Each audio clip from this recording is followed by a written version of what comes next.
Hello बच्चों, let's see this question. Given below are two statements. Statement one कह रहा है in the coagulation of negative salt the flocculating power of the three given ions is in the order Al3 plus greater than Ba2 plus greater than Na plus. Statement two कह रहा है in the coagulation of positive salt the flocculating power of three salts is in the order NaCl, Na2SO4, Na3PO4. In the light of above statements, choose the most appropriate answer from the options given below.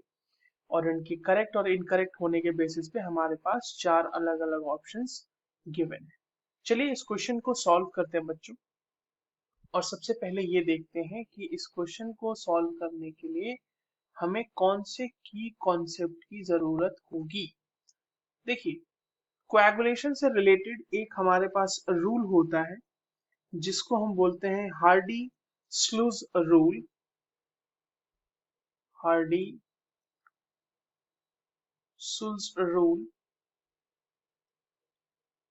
Hardy स्लूज rule. देखो, ये कहता है कि अगर हमारे पास मान लीजिए हमें किसी का कोएगुलेशन कराना है, ठीक है, किसी एक सॉल्ट का कोएगुलेशन कराना है, तो कोएगुलेशन में हमें पता है कि इलेक्ट्रोलाइट ऐड करेंगे सॉल्ट में तो कोएगुलेशन होगा। अगर नेगेटिव सॉल्ट है, नेगेटिव सॉल्ट है तो उसमें जो कैटायंस होंगे यानी पॉजिटिव आयंस जो होंगे वो कोएगुलेशन करेंगे, डू दी कोएगुलेशन, ठीक है। और सिमिलरली अगर हमारे पास पॉजिटिव सॉल्ट है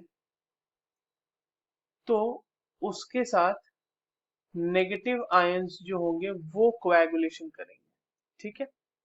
आयंस डू दी कोएगुलेशन। अब एक चीज समझना है यहाँ पे कि एक बहुत ही जनरल सा यहाँ पे रूल फॉलो होता है कि जितना ज्यादा चार्ज होगा नेगेटिव आयन के ऊपर या फिर पॉजिटिव आयन के ऊपर उतना ज्यादा उसका फ्लोक्युलेटिंग पावर होगा, ठीक है। तो flocculating power is directly proportional to the charge present on ion. तो इसको इस तरह से लिख लें, अगर हम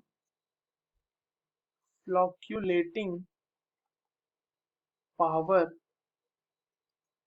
is directly proportional to charge on ion without any further differences कि नेगेटिव के लिए ये होगा, पॉजिटिव के लिए ये होगा, बस यही फॉलो होता है ऑर्डर।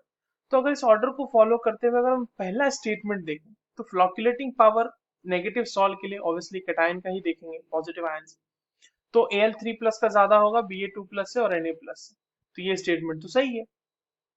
स्टेटमेंट टू कह रहा है कि in coagulation of positive salt flocculating power of three salts in the is in the order of. अब यहाँ पर देखिए सब में कैटायन सेम है यानी कैटायन के ऊपर चार्ज भी सेम होगा, और ऑब्वियसली पॉजिटिव सॉल्ट है तो उसके लिए रिस्पॉन्सिबल कौन होगा कोएगुलेशन के लिए? नेगेटिव पार्ट उस इलेक्ट्रोलाइट का। तो अगर हम यहाँ पर देखें तो हमारे पास जो एनायंस हैं वो क्या होंगे? Cl minus, SO4 2 minus and PO4 3 minus.